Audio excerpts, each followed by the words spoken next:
Eto na, makinig mga Filipino senior citizens. Nagbabalik na po ang sesyon ng Kamara. Ating aalamin ang latest update dito sa Universal Social Pension Bill. Mamaya-maya po yan. Hello mga ka-vlogs! Welcome dito sa aking YouTube channel. Magandang araw po sa lahat ng mga manonood.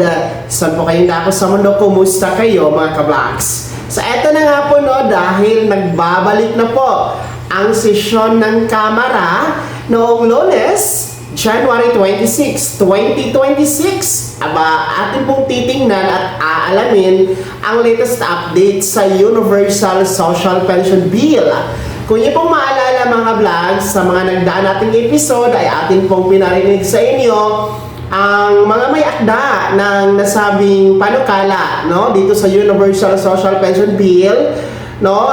Ang latest update bago nga po nagsara ang sesyon ng Kamara bago ang Pasko at bagong taon no last year, at meron nga pong substitute bill ang naipasa dyan sa may House Committee sa Kamara no, hindi nga po sa Universal Social Pension. Which is 1,000 pesos monthly ito mga ka-vlogs, dahil nga po yung nauna na panukala ng Universal Social Pension Bill na nasa Senado ay hindi pa rin po ito inaaksyonan ng Senado, kaya po nagkaroon ng substitute bill no, para po gawing 1,000 piso ang mula sa 500 pesos na monthly pension under the Universal Social Pension. Well, narito po, pakinggan niyo ulit ang pahayag no, ng National Commission of Senior Citizens Chairperson na si Attorney Merceditas Gutierrez. Si 5273, ang tanong niya, yung universal pension. Kasi dati pa po ito lumulutang, marami pong mga panukala sa Kongreso. Pero tanong niya, kailan daw mag-uumpisa yung 1,000 pesos na pensyon para sa lahat ng senior? Meron na po ba nun? Pinag-uusapan pa sa sa Congress. Sa House of Representatives, parang malapit na daw maaprubahan, ma-endorse.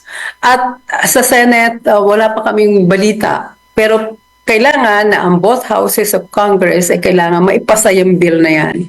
Mm-hmm. At palagi ko mapapasa yan, and we look forward to the grant of universal pension to all our senior citizens. At yan nga po mga vlogs no, malaking papel kasi ang ginagampanan din po ng National Commission of Senior Citizens or NCSC dito sa usaping Universal Social Pension Bill, dahil nga po magkakaroon po yan ng pangangasiwa sa kanilang ahensya kung magiging batas ito.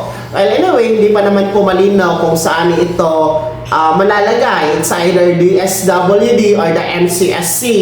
No? Kaso lang, yung mga benepisyo talaga ng ating mga nakakatanda, nakatoka na po no, sa NCSC ayon po sa batas. Well, kaya nga po, meron din pong say, no? Meron din pong opinion at pahayag ang ating NCSC hinggil sa usaping Universal Social Pension Bill. So sa ngayon, nagbabalik sesyon na ang Kamara noong Lunes, January 26, ay hindi pa naman po ito napag-uusapan pa. No? Kasi busy-busy ang ating Kamara ngayon sa impeachment no? Laban kay Pangulong Bongbong Marcos. Na kung inyo pong napapanood ng mga balita, meron tayong impeachment complaint against the President, and by next week, naku po, inaasahan ang pag-file din po ng impeachment complaint laban sa ating Vice Presidente. No? Kanina kasi atin pong napanood ang interview sa national television no, sa Justice Committee Chairman no, ng Kamara, kahit naman po daw merong dalawang impeachment possible na magkasabay, hindi din po daw nila pababayaan ang mga panukala na urgent din po o kailangan din pong pagtuunang pansin, kabilang na ang Universal Social Pension Bill. So, as of now, atin pa po yung minomonitor mga ka-vlogs, no? Mula po sa camera. So, sa ngayon, mananatiling nakatutok po, nakamonitor dito sa ating channel dahil time to time, ina-update ko po kayo, no? Dito sa Universal Social Pension Bill. Kaya naman mga senior citizens, ano po yung comment at reaction sa balitang ito, ibahagi niyo po sa comment section na nasa baba. Pakilakip ng mong pangalan at kung taga saan kayo. Kung bago ka pa lang sa aking channel o di kaya di ka pa nakasubscribe, i-click niyo muna ating subscribe button na nasa baba. Huwag kalimutan na pindutin ang notification bell, ilagay sa all para una ka sa mga balitang i-upload ko. Maraming salamat po. God bless. Mag-ingat po kayo mga ka-vlogs.